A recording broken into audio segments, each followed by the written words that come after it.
రోజు ఈ red chicken curry recipe అయితే మీతోటైతే షేర్ అయితే చేసుకుంటున్నానండి.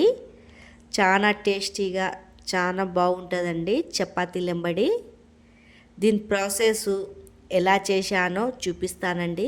మన పిల్లలైనా పెద్దోళ్ళైనా మంచిగా అయితే తింటారు. సింపుల్గా అయిపోతుందండి. ఇంట్లో అయితే ఈజీగా అయితే 10 నిమిషాలలో చేసుకోవచ్చు. ఫస్ట్ చికెన్ అయితే కడిగి పెట్టేసుకున్నాను. దాంట్లో ఒక స్పూను అల్లము, 4-5 పచ్చిమిర్చి అయితే దంచి వేసుకున్నాను. పట్టా లవంగు ఇలాచీలండి. తర్వాత దాంట్లో మిరియాలు కూడా వేసి పట్టుకున్నాను. చికెన్ మసాలా, ధనియాల పొడి, 2 టమాటా అయితే మిక్సీ పట్టుకొని వేసుకోవాలా. తర్వాత ఆనియన్ అయితే ఫ్రై అయితే చేసేసుకున్నాను. మనకు రుచికి సరిపోయేంత సాల్ట్ వేసుకున్నాను. తర్వాత ఒక చెంచాడు అయితే పసుపు, ఒక 2 చెంచాడు అయితే కారం వేసుకున్నాను. ఎందుకంటే మిరియాలు కూడా వేసాను, కారం ఉంటుంది. తర్వాత పెరుగు, పుదీనా, కొత్తిమీర, ఒక నిమ్మకాయ అయితే పిండుకున్నాను. మీరు పులుపు కావాలంటే ఇంకొక నిమ్మకాయ అయినా పిండుకోవచ్చు. నేను వెనిగర్, సోయా సాసు ఇట్లా అయితే ఏమైతే వేస్తలేను. ఇట్లా సింపుల్గా అయితే చేస్తున్నా. ఎందుకంటే పిల్లలు కూడా మంచిగా అయితే తింటారు కదా.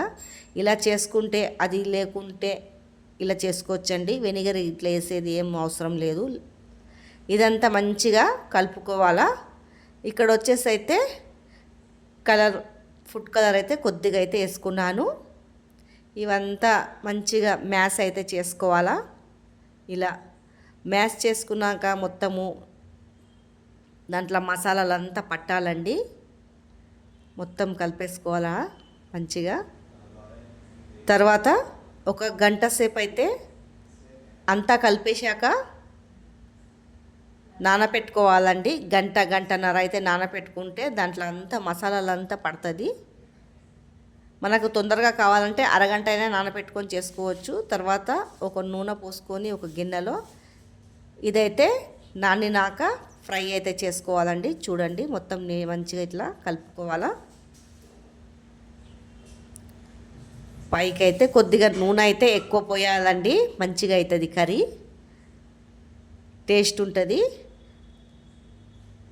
చూడండి కొద్దిగా మంట స్లో చేయాలా. మంచిగా ఉడకాలి కదా చికెను. మంచిగా ఉడికిపోతున్న తర్వాత పైనుంచి కొద్దిగా కల్యమాకు అయితే చేసుకోవాలా.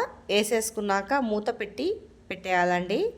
మంట జర్ర స్లో చేసేసి తర్వాత నడమద్దల ఒక్కొక్కసారి ఇట్లా తీసుకుంటా కలుపుకుంటా ఉండాలా. మంచిగా ఉడుకుతుంది, కింద మాడనీయొద్దు. అందుకే జరసేపటికి కలుపుతూనే ఉండాలా. వేడి అన్నం వెంబడి తిన్నా చాలా బాగుంటుందండి ఈ కర్రీ అయితే.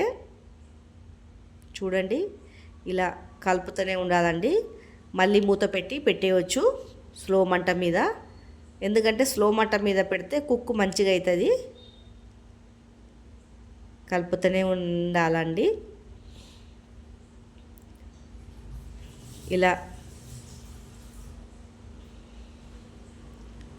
మంచిగా అయితే ఉడికిపోతుంది. ఈ కర్రీ అయితే ఇలా చేసుకుంటే టేస్ట్ మాత్రం సూపర్గా ఉంటుంది. పైనుంచేమో కొత్తిమీర వేసుకొని దింపేసుకోవాలా. టేస్టీగా కర్రీ అయితే రెడీ అయిపోయిందండి. రెడ్ చికెను చూడండి. కొత్తిమీర వేసుకున్నాక కలుపుకొని తీసేసుకోవాలండి. మీకు ఈ వీడియో నచ్చినట్లయితే కామెంట్ బాక్స్లో కామెంట్ అయితే చేయండి.